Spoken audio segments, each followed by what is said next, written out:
हमने हमारा एक सेकंड चैनल शुरू किया है जिसका नाम है बिल्ड भारत। और इस चैनल के ऊपर हमारे देश में जो इंफ्रास्ट्रक्चर, जो डेवलपमेंट और जो गवर्नमेंट पॉलिसीज़ या स्कीम्स होती है उसके डिटेल्स मैं आपके साथ शेयर करता हूँ। और उससे कनेक्टेड जो कंपनीज उसमें इन्वॉल्व होती है उस प्रोजेक्ट की, उनके नाम भी मैं आपको प्रोवाइड करता हूँ उस प्रेजेंटेशन में।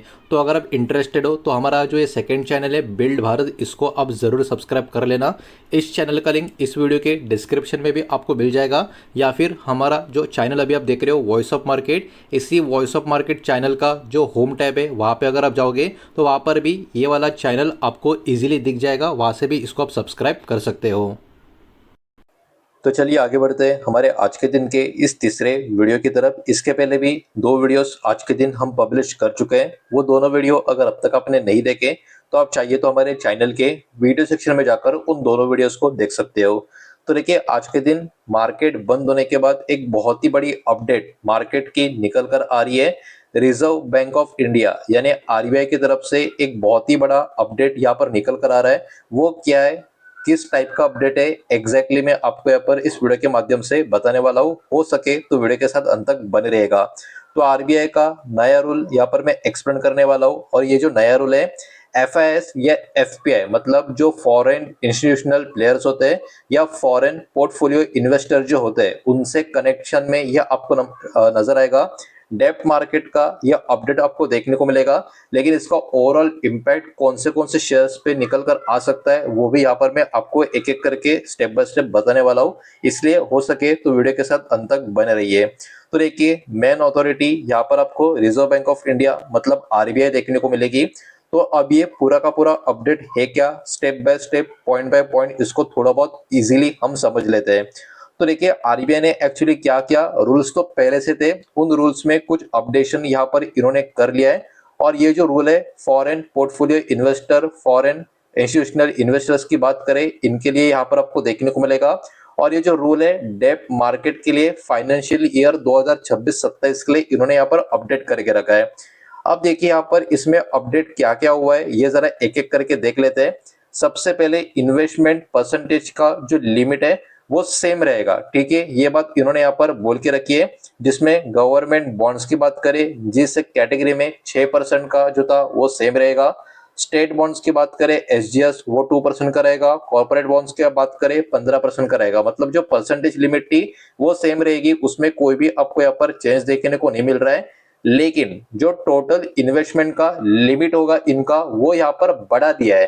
तो यहाँ पर ये बात कहीं ना कहीं हम थोड़ा पॉजिटिव लेकर चल सकते हैं, लेकिन इसमें भी बहुत कुछ है वो एक एक करके यहाँ पर मैं आपको बताने वाला हूँ। तो देखिए, अभी एक सवाल तो आपके मन में होगा कि एक्चुअली चेंज हुआ है तो क्या हुआ है। तो सबसे पहले आपको ये समझना होगा, टोटल डेब्ट इन्वेस्टमेंट का जो लिमिट है वो इंक्रीज किया गया है 16.32 लाख करोड़ के आसपास। अर्लियर ये वाला जो लिमिट था ये लिमिट था 14.70 लाख करोड़ के आसपास का। यानी यहाँ पर एक अच्छा खासा इंक्रीज इस लिमिट में हमको देखने को मिल रहा है। अब इसका मतलब क्या होता है, एकदम सिंपल लैंग्वेज में आपको समझना है। तो देखिए, फॉरेन मनी मतलब बाहर का पैसा इंडिया के मार्केट में आने के लिए या इंडिया के बॉन्ड मार्केट में आने के लिए अभी और भी काफी अच्छी खासी जगह यहाँ पर इस पर्टिकुलर डिसीजन की वजह से बन गई है। तो ओवरऑल ये बॉन्ड मार्केट के लिए एक बहुत ही अच्छी खासी न्यूज मानी जा सकती है। अब इसमें कैटेगरी वाइज लिमिट भी इंक्रीज होती हुई आपको नजर आएगी। याद रखना, परसेंटेज में कोई चेंज नहीं है, लेकिन जो लिमिट है पैसे का वो यहाँ पर इंक्रीज किया गया है।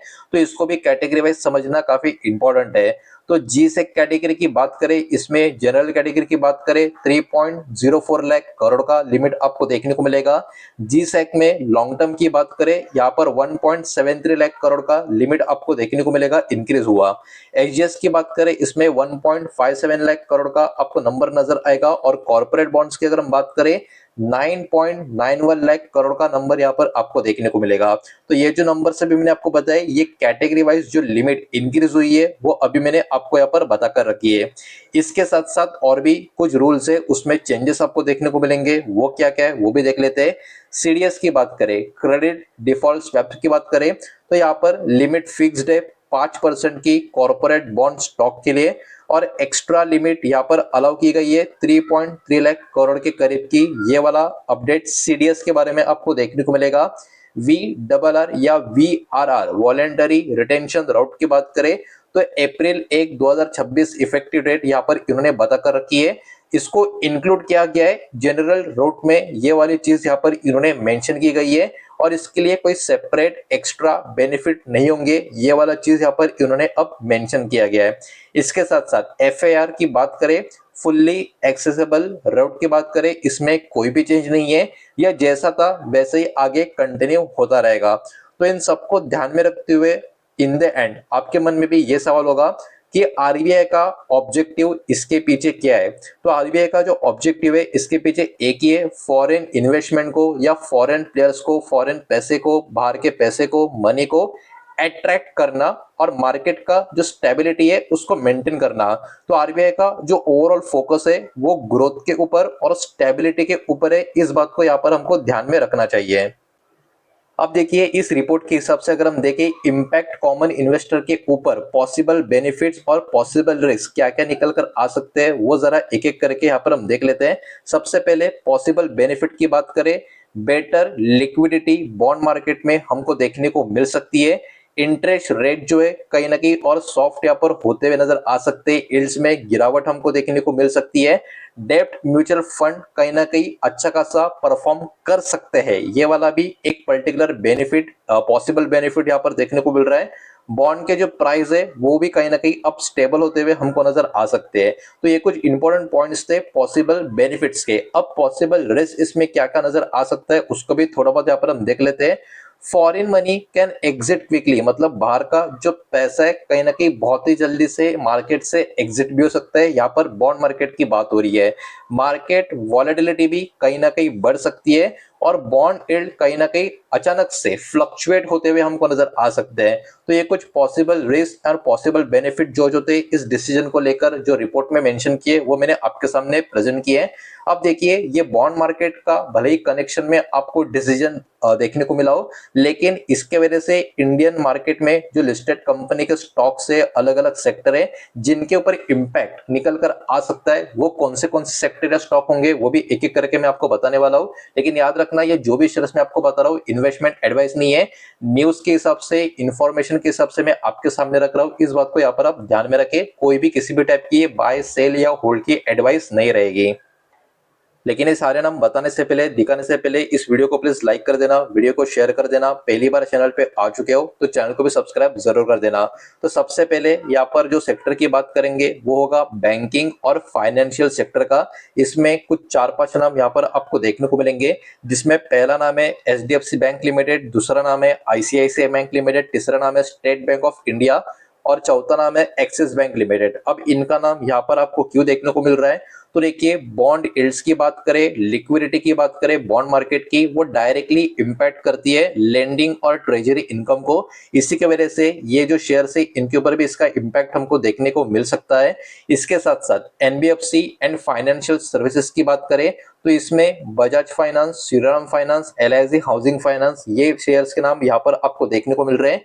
बिकॉज इसके पीछे कारण यह है कि बोरोइंग का जो कॉस्ट होता है वो डिपेंड होता है बॉन्ड मार्केट के जो यील्ड्स होती है उसके ऊपर। तो बॉन्ड मार्केट के ऊपर अगर कोई भी किसी भी टाइप का इंपैक्ट गिरता है तो NBFC एंड फाइनेंशियल सर्विसेज के ऊपर भी उसका इंपैक्ट आता हुआ नजर आएगा, जिनके वजह से ये वाले शेयर्स भी कहीं ना कहीं फोकस में बने रहेंगे।